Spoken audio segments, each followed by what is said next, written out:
Em relação às demonstrações contábeis, há um tempo atrás, o Tribunal de Contas solicitava as demonstrações contábeis de todos os órgãos, de todas as unidades gestoras. Tá? Nós reformulamos, revimos essa prática e solicitamos apenas as demonstrações contábeis de algumas unidades, das principais. Os demonstrativos contábeis, os demonstrativos contábeis consolidados, a consolidação, os demonstrativos contábeis da Prefeitura Municipal, o da Câmara Municipal, o demonstrativo contábil do Fundo Especial da Câmara, o do órgão de previdência, aí não importa que tipo que é, pode ser uma fundação, fundo, caixa de assistência, enfim, autarquia, tá? Vai mandar um órgão de previdência, as demonstrações contábeis do órgão de previdência e demonstrativos contábeis do Fundo Municipal de Saúde. Dos demais, não é necessário encaminhar. Tá? Lá vocês vão ver lá no ETCE que essas demonstrações contábeis aqui, elas só têm um espaço para ser anexada. Então, vocês, no sistema de vocês, vão gerar em PDF, vários PDFs, um para cada demonstrativo, e vocês vão juntá-los, usar aquela ferramenta de juntar PDF e subir um arquivo só, um único PDF, ok? Só o demonstrativo consolidado que nós abrimos uma pasta para cada um deles, um para o anexo 2, um para o anexo 8, um para o balanço orçamentário, o balanço financeiro. Aqui nós abrimos as pastas individuais, tá? De prefeitura para baixo, é uma única pasta. E quais são os demonstrativos? Está lá na relação, tá? Mas são aqueles demonstrativos da Lei 4.320, o anexo 1, o anexo 2, o anexo 8 de função subfunção, o anexo 10, o de receita, o anexo 11, os balanços, o 12, o 13, o 14, 15, né? Os novos lá da STN, a DVP, a DFC, a demonstrativo de mutação de patrimônio líquido, tá? Está relacionado lá. O anexo 16, dívida fundada, e o anexo 17, da dívida flutuante. Tá? Então, são todos aqueles anexos. Porque são vários, esses demonstrativos precisam ser assinados por um contador, pelo contador e pelo gestor, no caso de prefeitura e consolidado, pelo contador e pelo prefeito, e os demais devem ser assinados pelo contador e pelos gestores de cada órgão. Câmara Municipal, lá pelo presidente da Câmara, e os gestores aqui dos demais órgãos, dos fundos ou das autarquias, tá? No caso de previdência. São vários documentos, tem essa questão de juntar documento lá no PDF, então você vai juntar o documento e essa assinatura digital ela deve ser realizada posterior à aglutinação dos PDFs, tá? Porque para conferir a fidedignidade, você só vai poder assinar o documento depois, a assinatura digital, depois que juntar o PDF, para que o sistema de recepção possa vir a aceitar, a recepcionar esse documento. Tá? Eu só destaquei aqui 2 documentos que eu achei que é importante, é o balanço orçamentário e o balanço patrimonial. Tá? São vários, mas esse aqui eu destaquei porque no balanço orçamentário ele deve incluir o quadro da execução de réis a pagar, processado e não processado, isso é importante. Não basta mandar só o quadro principal.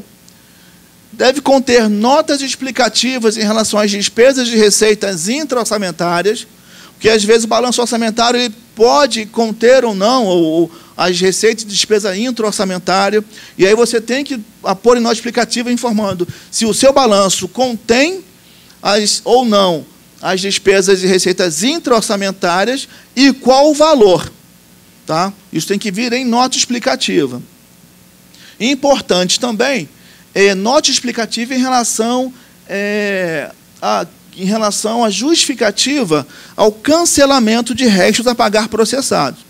Hoje, com o quadro da execução de restos a pagar, a gente tem identificado ali alguns cancelamentos de restos a pagar processados. Aquele resto a pagar que relacionado à despesa, que o fornecedor já entregou bem, ele já prestou o serviço. No entanto, no exercício seguinte, o município, a administração, cancela aquele resto a pagar processado. Isso indica uma irregularidade. Tá? Então, se houver uma justificativa plausível para esse cancelamento, tá? Deve ser posta em nota explicativa essa justificativa e acompanhada da documentação comprobatória, tá? Porque o cancelamento de réis a pagar, ele fere lá o direito do credor, é uma irregularidade grave e enseja também para ser prévio contrário. Mas pode acontecer, no seu caso lá, de ocorrer o cancelamento de réis a pagar processado, mas tem uma justificativa plausível. Ou foi por prescrição, ou foi porque, em alguns casos, ocorre o processamento em duplicidade da despesa e é feito um ajuste, enfim. A justificativa você vai enviar para a gente e vai comprovar, tá? Em relação ao balanço patrimonial, ele deve vir acompanhado dos quadros dos ativos e passivo financeiro, acompanhado do quadro do superávit e déficit financeiro, e aí os valores devem coincidir, tá? A diferença do ativo e passivo financeiro deve coincidir aqui com o superávit financeiro. E você tem que ficar atento, que a gente tem observado muito que esses valores não são... Vêm demonstrações contábeis para a gente sem essa compatibilidade. Isso é uma inconsistência na demonstração contábil, tá? Ativo financeiro menos passivo financeiro é o seu superávit, é o seu débito. Então, os valores têm que ter correspondência, tá? Tem que ficar atento a isso. E nota explicativa contendo detalhamento de contas relevantes. Hoje, o balanço patrimonial, o modelo MCASP, o layout, ele não abre todas as contas, né? Conta de crédito de longo prazo, é fechado. E aí, ali dentro, você tem dívida ativa, com valor considerável, tem outros créditos. Então, precisa informar essas contas de valor considerável, valor relevante, que não estão evidenciados no corpo do balanço, ele precisa ser esclarecido e evidenciado nas notas explicativas. A gente, né, contador do setor público, nós não temos muita prática, né, muito hábito de utilizar as notas explicativas, mas nós temos que já começar a nos habituar com essa realidade. Na verdade, nota explicativa, ela é uma demonstração contábil também. Tá? A gente colocou aquilo como observação referente aos balanços, né? Mas ela é uma demonstração contábil em apartado. Você gera os balanços e, ao final, a nota explicativa relevante, né, de todos os balanços. Tá? E assinado pelo contador e pelo gestor responsável. Então, vamos usar aí as notas explicativas, gente. Além das demonstrações contábeis, a gente tem exigido há algum tempo já o balancete analítico de verificação, o consolidado. Tá? O balancete contábil, consolidado, posição 31/12, até o 7º nível de desdobramento, considerando lá o plano de contas estendido, emitido pela STN, pela Secretaria do Tesouro Nacional. Tá? A gente recorre muito a esse balancete contábil, sobretudo quando as contas não vêm segregadas. No balancete contábil nos dá informação. Tá? Como a gente não pede mais todos os demonstrativos contábeis, a gente está pedindo um documento aqui que evidencie a consolidação dos demonstrativos contábeis. É o modelo 10. A gente pede que vocês elaborem esse demonstrativo. Ele não é uma comprovação de consolidação. Ele é apenas um indicativo, tá?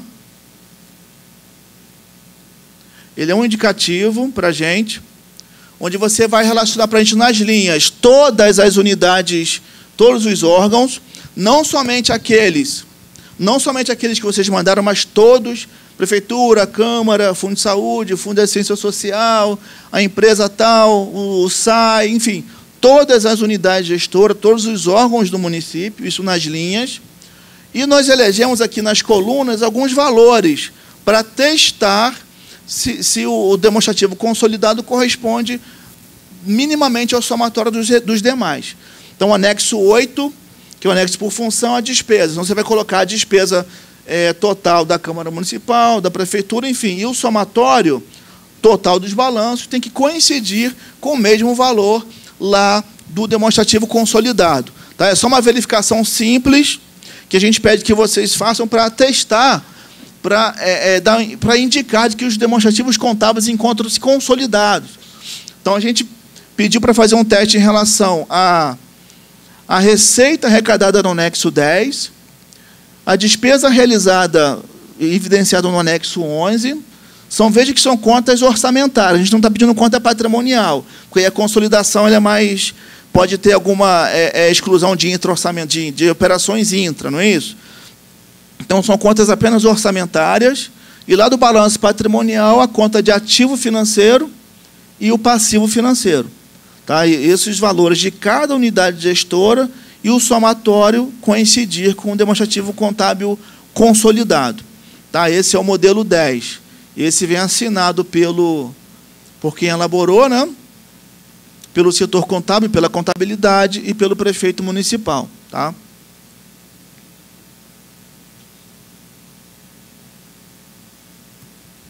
A gente pede também a relação das operações de crédito que foram realizadas no exercício, com todas essas informações. Pede também para vocês mandarem a lei que autorizou as operações de crédito no exercício. Não precisa mandar ao jornal, basta a minuta da lei com a indicação da publicação. Tá?